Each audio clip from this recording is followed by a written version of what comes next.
우리 옆에 앞뒤좌우로 인사합시다. 마라나타, 주님 곧 오십니다. 네. 사랑하는 여러분의 시당에도 주님 기다리며 주님을 바라는 이런 믿음으로 오늘도 또 우리의 삶도 하나님 앞에 드려지기를 주 예수의 이름으로 축원합니다. 네. 우리 인생에서 살아가면서 도움을 필요로 하지 않는 사람은 아무도 없을 겁니다. 특히 이제 요즘에 흑수저, 금수저, 다이아몬드 수저, 별 수저가 다 나오는데, 이 수저하니까 예전에 있던 교회 한 집사님, 지금 장로님 되셨습니다. 그분이 생각나네요. 그분은 그 숟가락 장사를 하셨어요. 백화점에 숟가락 이렇게 이런 장사를 하셨는데, 이분이 어느 날 이제 길을 가다가 좀 운전을 좀 빠르게 하십니다. 그래가 경찰에 잡혔어요. 잡히니까 신분증, 주민등록증, 운전면허증 보여주십시오. 이러니까 나 몰라요. 이러는 거예요. 그러니까 당연히 이제 경찰은 모르죠. 혹시 누구신지 이러니까 내가 대구 시민 다 밥 먹이 살린 사람인데 숟가락 장사니까. 그랬더니 그러십니까? 이러더니 그냥 놀라는 거예요. 그래가 양심상 대단한 지위를 속일 수는 없고, 그래가 사실 내 숟가락 장사입니다. 이러면서 그랬더니 안색이 바뀌지만도 빨리 좀 운전면허증 내라 해가지고 그래가 벌금도 맞고 왔다더라고요. 근데 말은 재치가 참 재미있죠. 우리 사는 삶에서 누군가가 우리를 좀 도와줄 수 있으면 얼마나 좋겠어요. 아마 여러분 다 그랬을 겁니다. 누가 내가 하는 여기까지 가야 되는데 요만큼만 좀 도와줬으면 좋겠다 이래 싶은 생각들이 다 있었을 겁니다. 내가 공부를 하려고 하는데 우리 아버지가 요만큼만 좀 도와줬어도, 내가 사업을 하는데 요만큼만 좀 도와줬어도 하는 이런 마음들이 다 나름대로 한 번쯤은 있었을 겁니다. 그 도와줄 수 있는 사람이 부모라면 더없이 좋겠죠. 그래도 어쨌든 간에 누군가 도와줄 수 있는 사람이 있다는 것은 굉장히 삶에 있어서 조금 여유가 있을 그럴 겁니다. 그런데 이 도와줄 수 있는 사람이 없다는 것은 삶이 참 어쩌면 어려움이 될 수도 있고 안타까움이 될 수도 있을 겁니다. 오늘 나오는 이 이야기, 그 베데스다라는 예루살렘에 있는 연못 가운데 거기에 38년도의 환자가 한 사람이 있었어요. 이 사람이 나를 들어가 물에 넣어줄 수 있는 사람이 좀 있었으면 좋겠습니다 이러고 있는데 예수님이 일어나 걸어가라. 그러니까 그 사람에게 기대와 생각보다 더 큰 선물을 안겨준 겁니다. 나는 요만큼 했으면 좋겠는데 예수님은 이만큼 주신 거예요. 그에게 완전히 새로운 삶이 열리게 된 거죠. 근데 우리 교회와 성도들이 신앙생활을 하다 보면 우리에게도 똑같이 이런 일들이 일어날 수 있습니다. 요만큼만 좀 도와줬으면 좋겠는데 이래 싶을 때에 우리의 기대와 생각보다 더 크게 역사하실 하나님을 기대할 수 있기를 주의 이름으로 축원합니다. 예수님이 이 일들을 기록하신 이유가 있다고 이야기를 하고 있습니다. 이 베데스다라는 말은 히브리 말로 베트라고 하면 집을 말합니다. 그 다음에 헤세드라고 하는 자비라는 말이 둘이 붙어가 베트 헤세드, 이 붙어가 베데스다 이런 말을 씁니다. 베트라는 말, 집이라는 말 붙은 게 있죠. 베들레헴, 베트하고 레헴, 떡하고 둘이 붙어가 베들레헴, 떡집. 이런 말처럼 베들레헴 이런 말처럼 역시 여기 베데스다 하면 자비의 집 이런 말입니다. 근데 사실 이 말이 양문 곁에 있다고 하는데 양문 곁이 예루살렘 성 동북쪽에 문이 하나 있는데 원문에는 양문이라고 표현한 게 아니고 양의하고 그걸 끝납니다. 근데 이게 문으로 이렇게 생겼으니까 양문으로 표현한 번역도 있고, 혹은 KJV 같은 데는 양의 시장이라고 번역을 하고 있어요. 양 제사장들이 그리로 양을 데리고 와서 이제 제사를 지내기 위해 준비하는 바로 그런 곳이 가까이 있었기 때문에 그래서 양시장 혹은 양문 이렇게 번역을 합니다. 그래서 양시장 왜 이렇지 오해하지 마시고 이래서 이랬구나 이해를 하시면 됩니다. 근데 이 양문 곁에 베데스다라는 연못 인공호수입니다. 이게 있는데 행각이 있고 그게 온갖 병자들이 있습니다. 왜냐? 그러니까 전설 따라 삼천리에 나오는 이야기에 따르면 거기에 천사가 가끔 와서 물을 동하게 하는, 움직이게 하는 거죠. 그러면 거기에 누구든지 먼저 들어가는 사람은 병이 다 난다, 이런 전설이 있었던 거예요. 이 전설을 가만 생각하면 참 이게 누가 만들었는지, 이게 실효성이 있는 건지 아무도 확인을 해줄 수가 없습니다. 근데 오직 그 전설 하나 믿고 환자들이 그렇게 몰려들어가지고 거기에 막 온 사방이 전부 다 그런 환자들, 뭐 가벼운 환자는 아니겠죠. 전부 다 중증 환자입니다. 이런 사람들이 거기에 막 가득히 있었던 거예요. 그 중에 38년이나 된 환자 이 한 사람이 있었는데, 이 사람이 예수님 찾아간 것도 아니에요. 예수님 이 사람을 찾아오셔가지고 그는 나를 좀 들어줄 수 있으면 좋겠는데, 물에 갈 수 있도록 했는데 예수님은 일어나 걸어라, 그 자리에서 그 사람을 고쳐주셨습니다. 그런데 참 아이러니한 것은요, 이 사람이 예수님을 몰랐다는 겁니다. 누군지도. 뒤에 나오는 13절에 보면 예수님이 누구신지 몰라가지고 나중에 성전에서 그를 만나고 비로소 예수님인 걸 알았어요. 놀라운 일들이죠. 자, 이런 일이 일어난 시기 언제냐? 명절이라고 말하는데, 이 명절이 도대체 언제냐? 유대인에게는 아주 중요한 세 가지 명절이 있습니다. 유월절이 있죠. 그 다음에 좀 지나서는 맥주절이 있죠. 77절. 그 다음에 그 뒤에 마지막 1년의 마지막 초막절이 있습니다. 이 세 개 절기는 반드시 이스라엘 모든 남자가 1년에 3차례 하나님께 와서 예배해야 됩니다. 그런데 어느 명절이냐? 그게 나오질 않아요. 언제일까?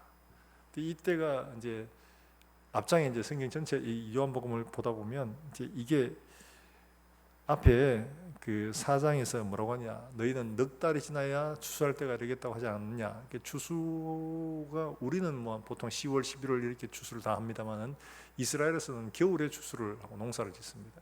여름엔 너무 뜨거워서 농사를 할 수가 없어요. 그래서 이때가 대략 12월쯤 됩니다. 근데 그것보다가 또 앞에 보면 예수님이 6월절에 예루살렘에 올라가셨다는 표현이 있어요. 또 그러니까 이게 보면 6월절은 뭐 한 4월쯤이니까 12월과 4월 사이에 있는 명절이 없어요. 근데 명절이라고 표현하는 거예요. 그게 중요한 명절이라기보다는 자체의 명절이 하나 있습니다. 그게 뭐냐? 부림절이라고 하는 절기입니다. 이 부림절은 뭐 하는 거냐? 그러니까 페르시아에 이들이 잡혀 있었을 때에 하만이라고 하는 사람이 있었습니다. 이 아말렉 족속이에요. 이 사람이 유대인들이 싫어가지고 너무 미워서 유대인들을 어떻게 하면 다 죽일까 고민하다가 계략을 씁니다. 왕에게. 굉장히 반역적인 한 족속이 있는데 이거는 살려두면 별로 도움이 안 됩니다. 그러니까 내가 돈 드릴 테니까 이걸 다 없애도록 조서를 하나 써주십시오. 이래가지고 왕에게 허락을 받고 유대민족들을 페르시아에서 모년모월에 다 죽이라고 이렇게 방을 갖다 붙인 임금의 도장을 찍고 이스라엘 백성들이 다 죽게 생겼잖아요. 그때 유명한 에스더, 이 왕비가 왕에게 나아가는데 죽으면 죽으리다 이러고는 왕에게 나아가서 내 민족을 내게 주소서. 이게 무슨 말이야? 그러니까 그가 이제 잔치에 초대를 하고 그런 절기를 몇 번의 이야기를 거치면서 유대민족을 구해내는 이야기입니다. 그래서 오히려 하만이 죽임을 당하죠. 사촌 오빠였던 모르드게하고 두 사람은 존귀하게 되고 하만은 죽임을 당하는. 그래서 그들이 생명을 얻은 이 날을 기념해서 부림절을 만든 겁니다. 그래서 이 부림절이 고 3월에 있었어요. 바로 그 부림절입니다.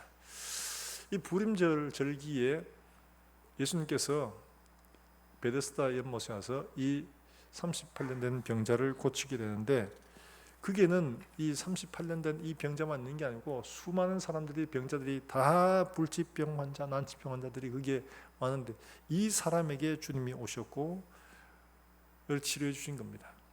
이 병자가 예수님이 누구신지를 몰랐어요. 자기에게 말씀하신 분이. 근데 예수님 말씀대로 일어나 걸어가라 하는데 예수님 말씀이 그를 고쳤고 그리고 일어나 걸어가게 된 겁니다. 이 말씀은 우리는 생각에 어떤 뭐 신비한 능력, 신비한 뭐 이렇게 하지만 우리를 고치고 치료하는 그 힘은 하나님의 말씀에 있다는 사실들을 우리에게 보여주는 겁니다. 그러면서 요한복음 전체가 우리에게 말해 주는 중요한 주제가 있습니다. 요한복음 왜 써갔냐? 그 이유를 말해 주는 데가 있습니다. 자, 요한복음 20장 31절 말씀 한번 볼까요?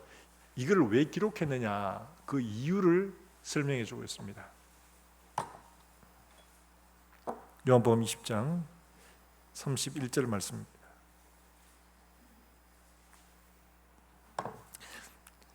저기 나오죠. 앞에 나옵니다. 같이 한번 읽어보겠습니다. 시작. 오직 이것을 기록하면 너희로 예수께서 하나님의 아들 그리스도이심을 믿게 하려 함이요 또 너희로 믿고 그 이름을 힘입어 예수 이름을 믿고 뭘 얻게요? 생명을 얻게. 38년 된 이 사람이 예수님의 말씀을 듣고 순종하여 생명을 얻은 것처럼 생명을 얻게 하려 합니다. 근데 요한복음에 이런 표적들이 몇 개 나오느냐? 7개가 나옵니다. 예수님이 하나님의 아들 되셨다는 이 사실을 가리키는 표적들이 7개가 나옵니다. 요한복음 2장에서는 뭐가 나오냐? 요한복음 2장에 뭐 나오죠? 제일 먼저 행하신 표적, 첫 번째 표적이라고 말하는 거. 예? 물로 포도주를 만든 거. 예수님이 포도주를 만드시는 사건이 있습니다. 그럼 두 번째가 갈릴리 가버나움에 있었던 왕의 신하의 아들을 살려주신 사건이 나옵니다. 두 번째 표적이라고 합니다. 그렇게 해서 오병이의 기적, 물 위로 걷는 표적, 그 다음에 그 소경의 눈을 뜨게 한 것들, 이렇게 해서 전체 7개 나오는데, 이런 것을 기록한 이유가 뭐라고요? 예수님이 하나님의 아들 되심을 믿게 하려, 그 믿어서 생명을 얻게 하려고 이걸 기록했다. 그 재미삼아 한번 읽어보라는 게 아닙니다. 예수님이 하나님의 아들 분명히 맞다, 이런 일들을 행하셨던 분이시다, 이걸 말하는 겁니다. 뿐만 아니라 요거를 음성에서 가려서 이렇게 기록했는데, 나머지는 그러면 어떤 일이 있냐? 자, 21장 24절과 25절 말씀에 뭐라고 기록하냐 하면 이렇게 또 기록하고 있습니다. 요한복음 21장 24절과 25절입니다. 앞에 나오죠? 24절과 25절 말씀 나오는데 24절부터 한번 같이 읽어볼까요? 24절입니다. 시작. 이 일을 증언하고 이 일을 기록한 제자가 이 사람이라. 우리는 그의 증언이 참된 줄 아노라. 예수께서 행하신 일이 이외에도 많으니 만일 낱낱이 기록된다면 이 세상이라도 기록된 책을 두기에 부족할 줄 아노라. 할렐루야. 예수님이 그 많은 일 중에 대표적으로 요 7개를 요한복음에 기록해 둔 겁니다. 이 제자가 누구냐? 바로 요한이 그 많은 일들 중에서 7개를 감출해서 예수님이 하나님의 아들 되신다 하는 사실을 증명하기 위해서 하신 그 일들이라고 이렇게 소개를 하고 있는 겁니다. 그 중에 하나가 바로 이 베데스다 목가에 있는 38년 된 환자를 일으킨 거예요. 그만큼 비중이 있다는 이야기죠. 자, 오늘날도 우리가 살아가다 보면 심지어 교회 안에서도 이런 일들이, 우리의 삶에서도 이런 일들이 일어날 수도 있습니다. 이스라엘 백성이고 예루살렘 성이고 성전 앞에서인데 우리 인생에 하나님이 없으면 아무리 껍데기는 거룩한 것처럼 보여도 베데스다 목 같은 이런 삶을 사는 사람들이 많다는 거죠. 우리가 어떻게 해야 정말 생명의 삶을 살 수 있을까? 예수님께서 자기 백성 자기 땅에 왔지만 영접하지 않았는데 영접하는 그들에게 하나님이 은혜를 주시고 하나님의 자녀로 삼으신다. 이 말씀처럼 이 말씀을 우리에게 보여주시고 우리에게도 동일한 은혜와 역사가 일어나기를 주님께서 바라시면서 이 일을 요한에게 기록하게 하시는 거죠. 내 삶에도 정말 예수님이 함께 하신 베데스다와 같은 이런 삶의 역사가 일어나기를 주의 이름으로 축원합니다. 예수님 없는 베데스다는 그야말로 세상과 다를 바 하나도 없죠. 그런데 예수님이 계시면 비록 38년도에 아무것도 할 수 없는 이런 사람이라 할지라도 하나님이 생명의 역사를 보여주신다는 거예요. 예수님을 하나님의 아들이라고 고백할 수 있도록, 인정할 수 있도록 해주신다는 거죠. 이 사람이 38년 동안 병을 앓았다는 이것이 무엇을 의미하느냐? 38년 동안 지금 이러고 있으면 이 사람이 이스라엘 법상에는 20살 이상 돼야지 계수가 됩니다. 그러면 그때 이제 비록 성년이고 사회 구성원으로 인정받는데, 예수님이 말씀하셨죠. 다시는 더 심한 게 생기지 않도록 다시는 죄를 범하지 말라.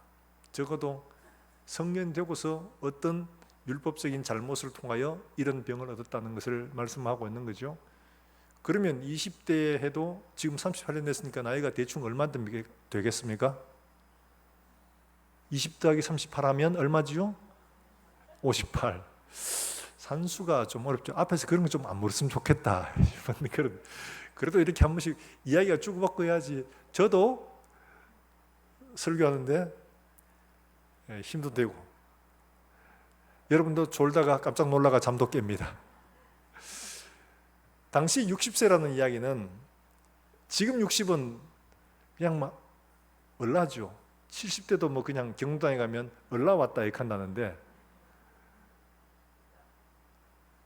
근데 그때하고는 이때는 완전히 다릅니다. 이때는 우리 조선시대 평균 나이가 50세, 60이면 환갑이라고 해서 고희, 드물다는 얘기예요. 예라부터 드문 나이다 해서 고희, 이 말이에요. 고래희라는 말이. 옛날부터 드문 나이다. 그만큼 산 사람이 없다는 거죠. 70이. 이 나이, 이 서양도 뭐 별반 차이 없습니다. 60이 됐다는 것은 이제 뭐 살아갈 날이 별로 남지 않았다는 이런 의미예요. 근데 이 사람이 이런 사람을 고쳐주려면 젊은 사람 고쳐주는 게 도움 되겠죠. 근데 이런 소망 없는 나이에 소망 없는 삶을 살고 주변 38년 동안 이렇게 아팠으면 긴 병에 허지 없다고 다 떨어져 나갑니다. 재산도 다 나가고 가족관계도 다 끊어지고 주변 친구들 다 떨어지고 그야말로 무인 고립 상태죠. 그러니까 자기를 이 못에다가 넣어줄 사람 누구 하나도 없는 이런 상태가 된 거죠. 이 사람 처지가 그야말로 너무 딱하게 된 거죠. 친구도 가족도 재산도 아무것도 없는 이런 상태임이 38년이라는 이 말에 그대로 다 들어있습니다. 그런 사람이 여기에 누워서 물의 동함을 기다리고 있습니다. 물의 동함은 뭐예요? 넣어줄 사람도 없는데 이 절망적인 이런 삶을 살아가고 있다는 말입니다. 그런데 그 부림절 명절에 사람들이 다 모여가 막 축제를 즐기고 있는데, 이 부림절은 즐거운 날입니다. 생명을 얻은 날이기 때문에. 그래서 예물을 서로 나누고 뭐 축하하고 막 이런 날이죠. 우리 뭐 추석 같이 풍성한 이런 절기입니다. 그런데 이 사람이 여기에 38년 동안 있으면서 뭘 바라고 여기에 있었냐, 굉장히 좀 안타까운 마음도 들죠. 웬만하면 뭐 이제 나이 60대가 그때 나이로 말하면 이제는 돌아갈 날이 얼마 남았는데 뭐 여기 오지 말고만 뭐 집에 가 있지 뭐 이러 싶은 생각도 들 겁니다. 근데 이 사람은 거기에 있어요. 자, 그런데 거기에 누가 오셨느냐? 예수님이 오셨죠. 예수님께서 오셔가지고 그에게 물으십니다. 뭐라고 말하느냐? 네가 낫고자 하느냐? 여러분, 이 질문을 만약에 예수님께서 내한테 물었다면 뭐라고 하겠습니까? 그걸 지금 말하라고 합니까 지금? 아마 그러지 않겠어요? 근데 이 바보 같은 질문을 예수님께서 그 사람이 하는, 그 사람 마음에 알면 누가 너를 넣어줄 사람을 내가 하나 세워주랴? 이랬더라면 더 좋은 소리를 들었을 겁니다. 근데 예수님께서 낫고자 하느냐? 이렇게 물으신 거예요. 근데 이 사람이 예수님을 알고 있었다면 그것도 덜 할 텐데 모르는 사람이에요. 나중에 성경에서 만나서 자기에게 말하고 고쳐준 이가 예수라는 사실을 알게 됐다고 말하지 않습니까? 이때 예수님에 대한 소문도 이미 다 나 있었습니다. 예수님이 어떤 분이라는 거 다 알고 있어요. 무리들이 한둘이 모여든 게 아니거든요. 다 막 예수님을 옹호하고 막 둘러싸가지고 막 그러고 있는 차였습니다. 이 사람도 참 웬만큼 둔하죠. 그러니까 그런 예수님을 잘 몰라보고 있었다니까요. 그런 상태예요. 자, 그렇게 예수님을 만나서 예수님이 네 자리를 들고 일어나 가라 했는데 그대로 순종한 겁니다. 누군 몰라도 자기가 나았다는 사실을 발견을 하고 안 나았으면 들고 일어나서 가지를 못하죠. 근데 나아서 자기 자리를 들고 일어나 그런 놀라운 일이 일어난 겁니다. 그렇다면 그 자리에서 예수님 누구신지를 묻고 그에게 감사하고 해야 되는데 이 사람은 그러지 못했어요. 여유가 없었어요. 자, 이런 상황에서 우리에게 말하는 건 뭐냐? 예수님께서 이 이야기를 우리에게 보여주신 이유가 뭐냐? 그 전에 일어났던 여러 가지 사건들을 보면 조금 더 이해를 할 수 있습니다.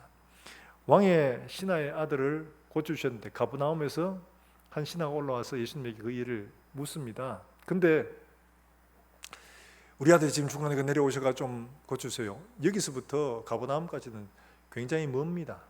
30km가 넘습니다. 근데 예수님이 뭐라고 하시느냐? 가라, 네 아들이 나았다. 내려갈 생각도 안 하시고 그냥 말씀하시는 거예요. 요즘 말로 하면 원격 진료와 치료를 하신 겁니다. 그냥 가시도 않고 내 아들 나았다. 그 먼 거리에서. 근데 이 사람이 그걸 믿고 내려가다가 집에서 올라오는 하인을 만난 겁니다. 근데 하인이 뭐라고 하냐? 아들이 나았습니다. 이러는 거예요. 진짜가? 그래 열이 떨어진 시간을 물었더니만은 예수님 말씀하시는 바로 그 시간이었다는 것을 깨달은 겁니다. 놀라운 일들이죠. 이런 일들이었습니다. 그러면 예수님이 굳이 이곳에 오지 않고 그 사건은 예수님이 굳이 이곳에 오지 않고 그 사람을 고치실 수도 있었다는 이야기죠. 그런데 굳이 올라오셨고 이 사람이 찾아가셔가지고 야 낫고자 하느냐 이래 물으시고 그런 과정을 거치신다는 것은 우리 독자로 보면 이 사람도 그냥 멀리 떨어져가 여기까지 오시지 말고 그냥 고쳐주시지 이래 싶은 생각이 들어요. 이 사건을 우리에게 기록하고 있는 것은 이 사람이 예수님의 이런 걸음들, 이 축제 가운데 오셔서 그 가운데 행하신 일들을 보면서 우리로 무엇을 소망하게 하느냐? 우리에게 예수님이 생각지 못하게 가까이 와 계시다는 사실을 말씀해 주고 있는 거예요. 그리고 우리는 뭘 해야 되느냐? 그 예수님께. 이 사람은 자기를 들어서 이 물에 넣어줄 사람을 구하고 있는 거예요. 우리가 예수님께 구하고 있는 게 이런 거예요. 하나님 뭐 하게 해주세요. 뭐 하게 해주세요. 우리가 바라는 것 좀 도와달라고 기도하고 있는데 실은 우리의 삶은 그거 하나 얻어가지고 문제가 해결되는 게 아니고 지금 예수님은 그분을 직접 만나고 그분에게 우리의 삶을 의탁하는 게 더 중요한 일인데 우리는 자꾸 딴 거를 구하고 있는 거죠. 딴 걸 구하고 있어요. 예수님이 하시는 일들을 보면 우리의 생각과 대화법하고 좀 다른 이런 말씀을 하실 때도 많습니다. 예수님은 영적인 일들을 이야기하시고 예수님과 얘기했던 사람들은 주로 육적인 것을 구하는 게 많았어요. 앞장에 4장에 나온 이야기도 보면 수가성 여인과 이야기하다 보면 예수님이 물을 좀 달라 이래 놔놓고 당신은 유대인으로 어떻게 내한테 물을 달라 합니까? 이러니까 예수님이 하시는 말씀이 이 물을 먹는 사람은 다시 목마르니와 내가 주는 물을 마시는 자는 영원히 목마르지 않는다. 그러면 왜 물 달라고 해? 이런 생각이 들죠. 예수님 말씀하시는 것은 예수님이 누구신가를 보여주시기 위한 거예요. 그거를 알라는 이야기예요. 너는 지금 육적인 것을 구하지만 너는 육적인 것을 원하지만 네게 필요한 건 육적인 게 아니고 내 영혼이 중요하다는 것을 예수님이 말씀하고 있는데 그걸 못 알아듣고 있는 거죠. 이 사람도 역시 마찬가지예요. 낳고자 하느냐? 육신의 것을 낳기를 원하고 있다는 거죠. 그래서 이 사람은 예수님이 누군가를 도와서 좀 이렇게 들어줘 그 물에 넣어줄 수 있으면 좋겠다는 이런 바람을 말하는데 예수님은 그러지 않습니다. 일어나 걸어라. 전혀 다른 삶을 선물하시잖아요. 말씀하고 있는 게 뭡니까? 바로 이거죠. 여러분 그 다음 7장에 보면 이런 말씀을 합니다. 7장 37절 38절 말씀에 바로 답을 주십니다. 요한복음 7장 37절 38절입니다. 같이 한번 읽어봅니다. 시작. 명절 끝날 곧 그날에 예수께서 서서 외쳐 이르시되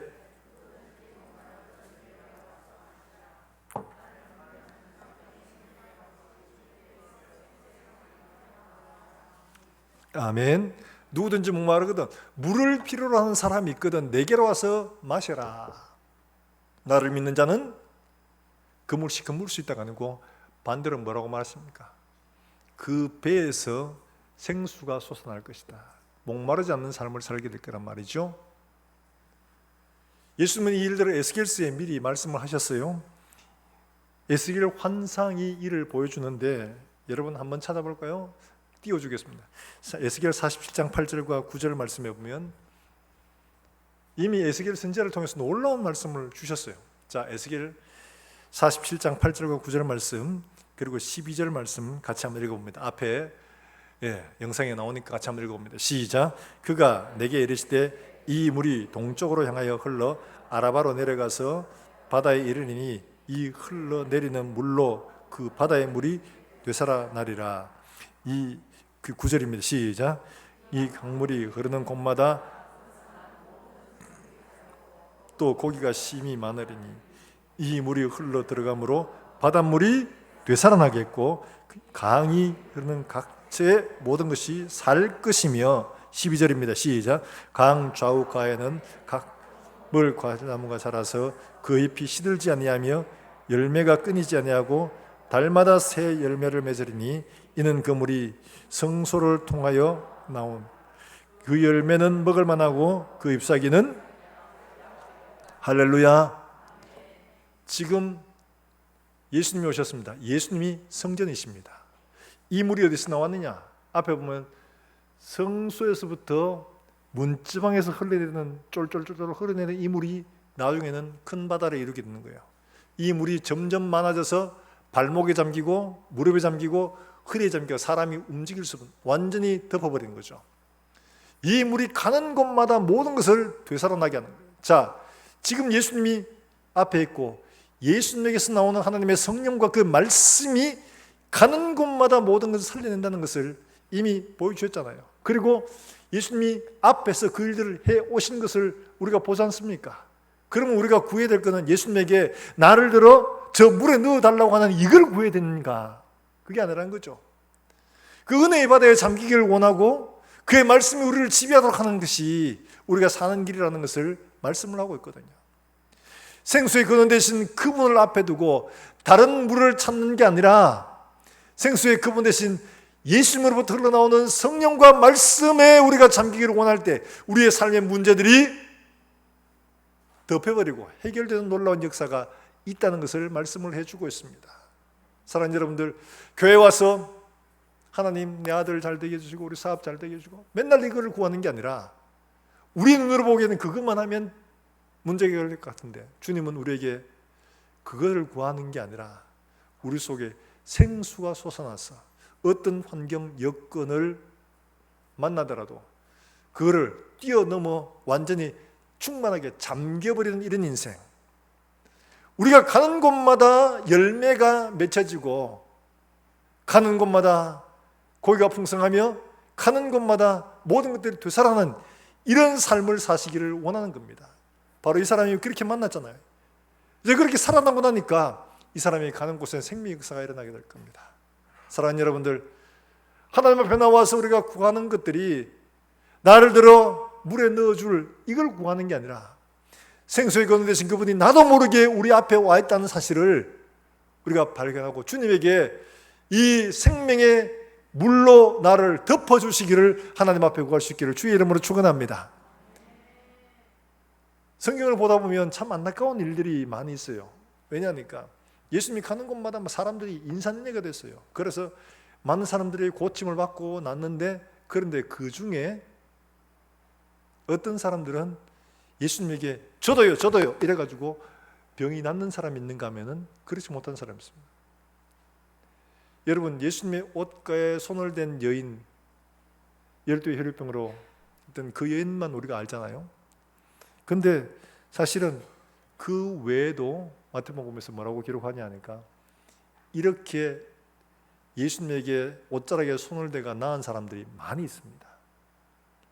그 사건 일일이 기록은 않았지만 예수님이 누구든지 많은 사람 밀고 당기면서 예수님의 옷자락에 손을 댄 즉 되는 자마다 다 나았더라.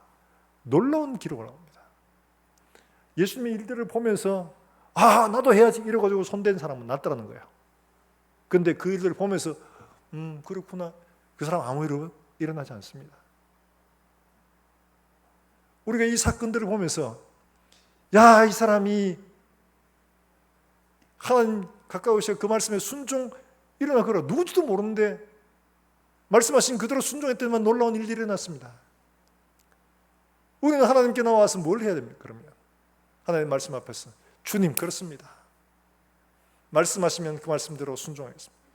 응답 받았느냐 안 받았느냐 그런 게 중요한 게 아닙니다. 하나님 말씀을 읽고 말씀을 들으면서 그 말씀이 아멘이 되고 감동이 되고 하나님 말씀에 내가 진짜 그렇습니다.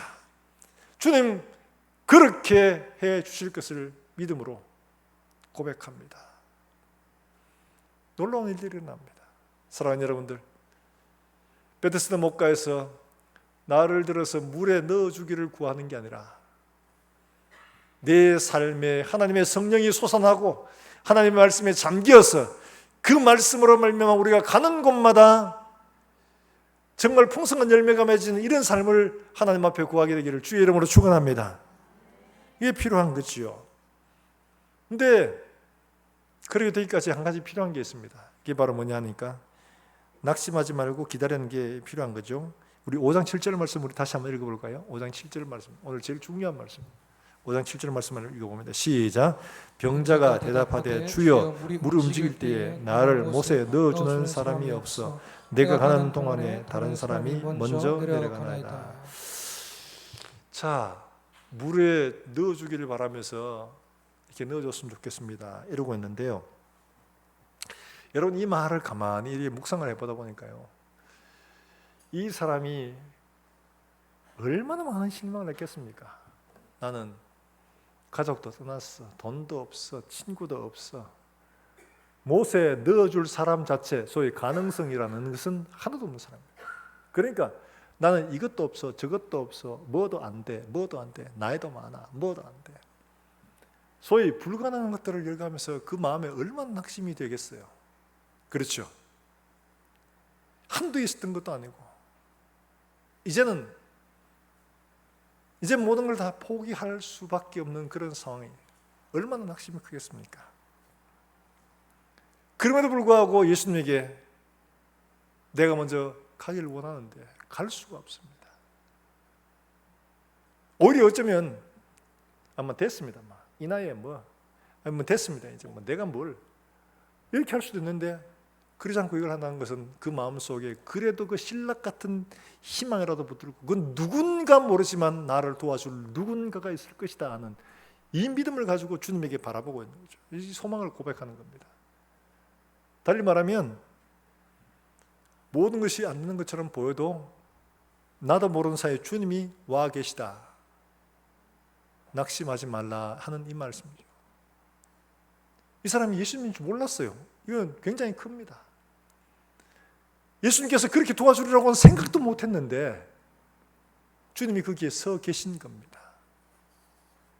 여러분, 우리의 삶이 온통 불가능한 것밖에 보이지 않는다 할지라도 그러나 우리 주님 가까이 우리 곁에 와 계셔서 서 계시다는 사실 그 하나만이 우리에게 소망이 되고 우리에게 감사가 되기를 주의 이름으로 축원합니다. 고린도전서 1장 20절에 한번 찾아보겠습니다. 고린도전서 1장 20절. 고린도전서 1장 20절에요. 저게 나와야 되는데 안 나오네. 네, 고린도전서 1장 20절을 한번 찾아보시죠. 네. 네. 네. 드디어 나왔습니다. 다 같이 한 목소리 한번 읽어보겠습니다. 시작. 이는 아무 육체도 하나님 앞에서 자랑하지 못하게 하려 하심이라. 고린도서 이 말을 하고 있는 것은 고린도 교회 사람들이 서로 막 니 잘났다 내 잘났다 이러면서 막 자랑을 하고 있는. 그런데 고린도 교회 성도를 향해서 뭐라? 야, 너 가만히 봐봐. 너희 중에 문벌 좋은 사람 있어? 집안 좋은 사람 있어? 너희 중에 육체를 자랑할 만한 것이 있는 사람 얼마나 있어? 없잖아. 그러니까 너희가 구원받은 이것이 너희의 의가 아니고 하나님의 은혜의 선물이야. 그렇게 하신 것은 너희로 아무 육체도 자신의 힘으로, 노력으로, 자신의 무슨 선행으로 구원받았다는 사실, 이거 인정하지 않고 그 자랑하지 못하게 하려 하십니다. 예수님이 이렇게 말씀하고 있습니다. 자, 얘기를 묵상하다 보니까 그런 거예요. 반대로 뒤집어 놓고 말하면 아무 육체라도 하나님 앞에서 낙심하지 않게 하려 하십니다. 이 말과 같은 거예요. 문벌 없고 지식 없고 배경 없고 능력 없고 이런 사람들이 어떤 마음을 가지겠습니까? 실망하겠죠. 나는 뭐 배운 것도 없고 나는 가진 것도 없고 나는 뭐 아는 사람도 없고 뭐 하나님이 이런 나를 뭐 착하지도 안 하고 성질은 못 이겼고 막 이런데 하나님이 뭐 나를 나 같은 거를 하나님 불쌍히 여기실까?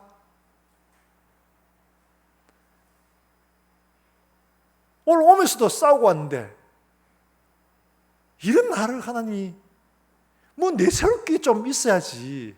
아이 그래 체면이 있어야지. 하나님 앞에 그래도 빈대도 낯이 있다고 나올만 할 수 있는 그 무언가가 좀 있어야지. 그래도 자랑은 아니라도 그래도 염치는 안 세우겠나 이래 싶은데 너 그런 거 없잖아. 자랑하지 못하게. 반대로 말하면 너희 그런 거 없어도 낙심하지 말도록 하시기 위함이다. 뭐만 의지하도록? 오직 하나님의 은혜만 의지하도록 하기 위함이다. 은혜만 의지하도록 하기 위함이다. 자랑하지 못하게 하심이라. 말처럼 어떤 누구도 너희의 가진 외적인 것으로 낙심하지 말도록 하나님이 은혜만 의지하도록 하게 하십니다. 말씀하고 있는 거예요. 사랑하는 여러분, 인간은 무언가가 조금이라도 있으면 이 핑계됩니다. 어디까지 하느냐? 내 믿음까지도 그렇게 합니다.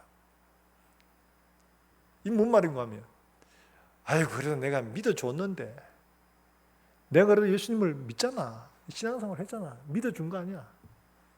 이게 우리의 의가 되기도 했습니다. 교회사를 보면 그랬어요. 인간을 자기 부인한다는 게 이게 정말 쉽잖아요. 자기 의를 붙들면 반드시 넘어지게 되어 있습니다. 실망합니다. 나보다 잘난 사람들, 나보다 잘한 사람들이 수두룩하기 때문에. 그러나 하나님의 은혜만 의지한다는 것은 내가 할 수 있는 것이 없다는 것을 발견하고 내가 가지고 있는 게 없다는 것을 발견하고 내 능력이 되지 않는다는 것을 발견하고 실망하고 낙심하죠. 하나님의 은혜만 의지하면 그래 은혜밖에 없는데 예수님이 은혜 의지하라고 말씀하셨는데 내가 가진 것들을 보이지 않습니다. 하나님의 은혜밖에 보이지 않아요. 사랑하는 여러분들, 하나님의 은혜로 여기까지 왔지 내 힘으로 온 거 아닙니다. 내가 하나님 앞에 뭔가를 좀 잘해서 온 거 아닙니다. 우리는 늘 실패하고 실수하고 넘어지고 이런 사람이에요. 그럼에도 불구하고 여기까지 온 것은 뭐예요? 실망하지 말고 낙심하지 말고 내가 너를 위해 한 일 이것만 붙들고 와라. 주님의 말씀이죠. 이 사람에게서 배울 수 있는 건 바로 이런 거예요. 온 사방 둘러봐도 실망하고 낙심할 수밖에 없는 이런 환경임에도 불구하고 이 사람은 여전히 자기를 도와줄 누군가를 기다리고 있었다는 거예요. 이게 어떻게 가능한 일이에요? 그런 사람을 주님이 지금 찾아오신 거예요. 그 많은 사람들 가운데 그 한 사람을 고치신 거예요. 다 고친 거 아닙니다. 그 한 사람을. 예수님께서 갈릴리를 건너서 오병이어를 마치시고 바다 건너가시는데 그게 왜 가셨냐? 무덤 사이에서 귀신 들린 한 사람을 고치기 위함입니다. 그 고치시고 바로 돌아오셨어요. 무엇 때문에 가셨냐? 그 한 사람 때문에 가셨습니다. 그 한 사람 때문에. 여리고에서 길을 막 가다가 사람들이 막 밀고 당기고 정신없는데 예수님께서 한 나무에 쓰셨습니다. 쳐다보시고는 그 위에 있는 사람을 부르셨습니다. 삭개오야 내려와라. 예수님을 만나기를 그렇게 소원하며 심지어 염치와 체면도 불구하고 사람들의 손가락질도 불구하고 나무에 올라가서 예수님을 기다리는 그 한 사람의 마음을 주님 말고 내려와라. 이 사람에게 오늘 구원이 임하였다 말씀하지 않습니까? 사랑하는 여러분들, 사모하고 바라고 인내하며 하나님이 은혜를 주실 그때를 기다릴 수 있기를 주의 이름으로 축원합니다. 낙심하지 않기를 주의 이름으로 축원합니다. 낙심하지 않기를 바랍니다. 하나님께서 낙심하지 않도록 우리를 부르셨어요. 우리에게 당신의 모든 걸 다 주셨습니다. 낙심하지 말라고. 우리가 자랑할 게 하나도 없도록 하신 그 말씀에는 우리가 낙심치도 않도록 주님이 당신의 아들까지 주셨다. 그러므로 우리가 실망치 않고 주님을 기다리며 은혜를 사모할 수 있는 거죠. 사랑하는 여러분들, 우리 모든 성도들이 이렇게 하나님을 기다리며 하나님의 호기심과 그 은혜를 사모하며 주님을 정말 간절한 마음으로 기다리고 사모하는 이런 심령들이 되기를 주의 이름으로 축원합니다. 하나님은 그 한 사람을 찾아오십니다. 이 한 사람만 주님이 고치셨죠. 그 수많은 병자를 너무 이상하지 않습니까? 이제 이 사건을 보았는데 그 나머지 수많은 사람들이 멍하니 보고 있었던 것처럼 보지 말고 저도요, 손을 내밀어 예수님의 옷자락을 잡는 저와 여러분들 시키를 주의 이름으로 축원합니다. 이 믿음이 필요한 거죠. 우리 남은 세월이 우리 앞에 당한 문제들이 너무 어렵고 힘들어서 불가능해 보여도 주님을 기다리고 사모하는 마음으로 믿음을 굳게 붙들고 흔들리지 않으면 하나님께서 약속하신 말씀, 당신의 입으로 약속하신 것들은 결코 잊어버리지 아니하십니다. 반드시 이루신다고 약속해 주셨습니다. 그분의 말씀처럼 우리의 삶에도 생수의 강이 흘러넘쳐서 우리의 삶이 가는 곳마다 놀라운 생명 역사가 일어나는 우리 대림교회, 우리 모든 성도들이 되시기를 예수 이름으로 다시 한 번 더 축원합니다. 축원합니다. 우리 시간 함께 찬송하고 기도하겠습니다. 주께로 한 걸음씩 왜 가지 않느냐.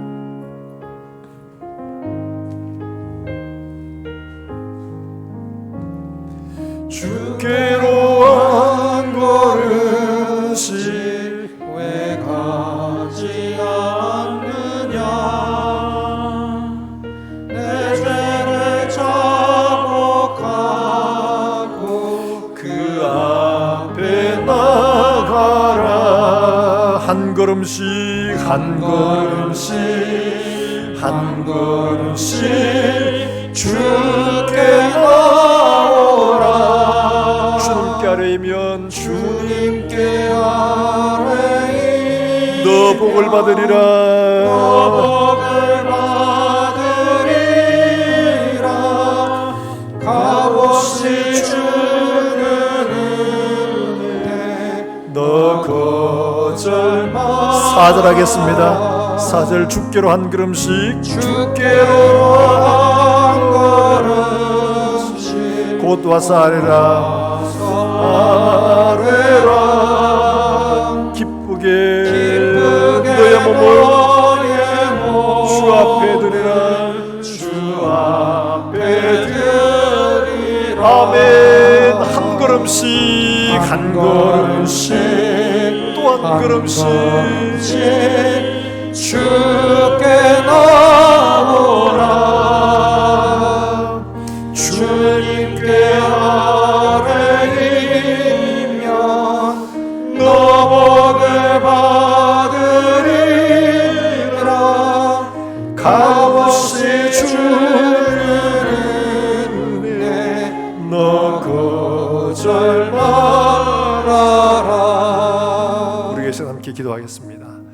말씀을 듣고 그 말씀을 기억하며 우리의 마음에 새기는, 우리가 이 말씀을 우리의 심령 속에 우리 영혼에 깊이 새기는 기도의 자리가 있어야 합니다. 하나님, 우리의 삶들 속에서도 정말 이렇게 주님의 성령에, 주님의 말씀에 깊이 잠겨져서 38년의 병자가 일어났던 것처럼 그렇게 잠겨 살게 해주시기를 원합니다. 인내로 이 은혜를 기다리며 주님 도우심을 믿음으로 바라는 믿음을 허락해 주시옵소서. 함께 기도하겠습니다. 살아계신 하나님 아버지 은혜를 감사합니다.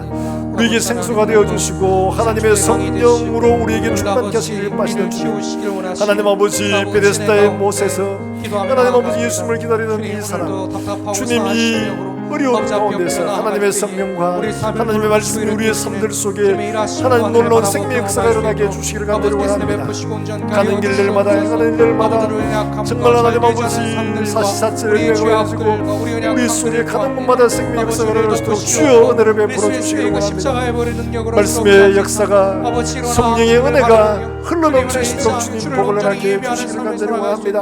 하나님 아버지 우리가 이 약속의 말씀을 붙들고 주님을 기다리는 믿음을 허락해 주시기를 원합니다.